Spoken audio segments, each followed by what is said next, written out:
A rising trend in the last few years, according to sports physiotherapists that we spoke to. Mount Elizabeth's Physiotherapy Centre says every year it sees 30 new cases of injuries sustained just through working out. And the centre describes this statistic as troubling. Tze Khit with more.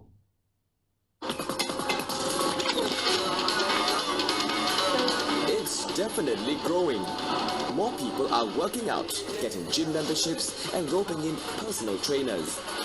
But some people don't know what they're in for. People Protection Body case said that in 2014, they had 5 people complaining about sustaining injuries at fitness clubs. The following year, they had 4 such complaints. And in 2016, 5 such complaints. But trainers, on their part, can also help minimize the possibility of their clients sustaining injuries. Once you work with a client long enough, there is good understanding, and you eventually be able to know how much you can push. Some of them, they just want to keep pushing, even to the verge of puking. They say they're okay, and then they turn around and puke. So it is also important that other than just feedback, you look at how they are looking like physically. Once they start turning pale, you just force them to rest. So, when an injury occurs during a training session, who bears the blame? There are cases which say that if I knowingly get into a car driven by a drunkard, then I may not be able to sue him because I knowingly and voluntarily assume the risk. So actually these people who are so over-enthusiastic and want to keep going, even when their body is crying out to stop, I think they should really listen to their own body.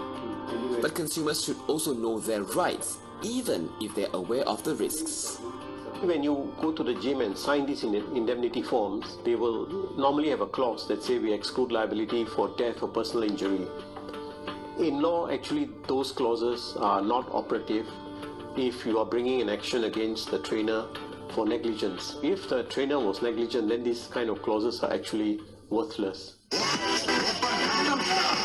While trying to get fit will inevitably cause pains and aches, doctors say one should look out for telltale signs of when something is wrong. Normal muscle sores, aches and pains, maybe lasting 1-2 days, those generally are okay. The pain lasts a bit longer. It's good to see a doctor or physiotherapist because a lot of these problems can actually recur. You rest an ankle sprain, it gets better, but if you have problems with stability after that, then potentially you can actually get recurrent sprains. And doctors say check with healthcare professionals who understand fitness before taking the next step. Well, it's important to take it easy when it comes to exercise.